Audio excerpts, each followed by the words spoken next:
Internets, what's up? This is Rod from TechGuysSmartBuy.com, and today we're talking about the Moto Z and the Moto Z Force.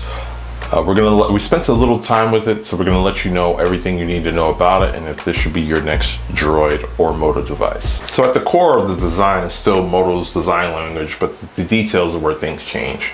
In addition to the fingerprint scanner that ditches the second front-facing speaker from the Pure Edition, the good news is that the fingerprint scanner is really fast, but it doesn't act as a second home button or anything, or any type of button. It's just a fingerprint scanner. Rest your finger on to unlock and rest your finger on again to lock. Easy as peasy. They separated the volume rocker into two buttons above the power button. The placement might be a little on the high side for some, but it's not a big deal for me. Other than that, you got a solid build from both devices. So both devices have a 5.5-inch QHD AMOLED display, and they're both really stellar. Not really, no real complaints, but when you put it up against the S7, you know, the panels are brighter and more vibrant than the Moto, but Motorola still did a great job here.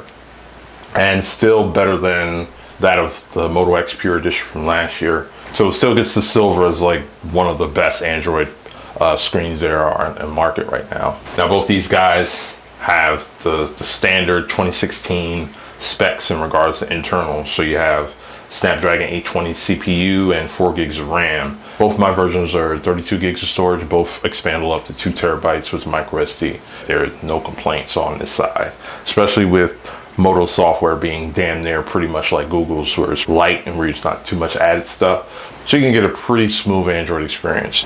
On the battery side of things, this is where Motorola kind of beats everyone. Even the smaller 2600 milliamp battery handles really well for the small size. I was able to get 16 hours of heavy usage and closer to 24 hours with moderate usage. And for the Z Force, has a 3500 milliamp battery. That's super long battery life. It's quoted at 40 hours of juice with mixed usage. I was able to get 24 hours on heavy usage and close to 2 days on medium to moderate. So even though you don't have wireless charging, you do have ridiculously fast quick charging with the USB-C. So on the software side of things, you still have the great things that Motorola offers, as you know, you have the Moto display. You can just wave your hand across the display to see notifications, tap twice for the flashlight, twist the phone twice for camera action, so voice responses and different things. So they made sure not to take any of those good things away. Motorola beefed up their cameras and updated their camera software for the new flagship. Although both cameras look exactly the same, they're different in a few ways. Standard Z has a f1.8 13 megapixel camera, and the Z Force has a 21 megapixel camera, also at a f1.8 aperture. You still have the 5 megapixel in the front with the front-facing LED flash from the Pure Edition, which is at 2.2 stop, which is okay. It's not the best, but they could have beefed that up a little bit too. The shooters perform a lot better as their image processing has been beefed up as well. You can capture better details this time around thanks to the lower aperture and handles low light a bit better than previously. On the downside, the colors can be a bit muted in some instances, as you can notice some noise around the edges. You'll definitely get better results with the Z Force, as it has phase detection as well as the laser autofocus that the standard Z has, but there isn't a dramatic difference between the two. Wherever the cameras fall short, HDR can help out, as you might just want to leave it on.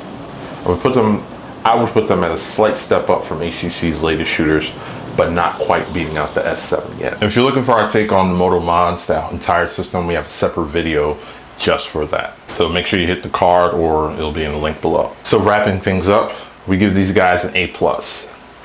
These are definitely a great evolution in regards to the next step of what Motorola is doing. On the surface, I might say it's just all about the Moto Mods, and it kind of is. It's kind of just a slight step up in regards to design and different things to support and align those. So of course, in regards to pricing, the Moto Z is going to be a bit cheaper, as this guy is $624 full price and $26 per month with the Verizon plan, while the Droid Z Force, $720 full price and $30 per month with the Verizon plan.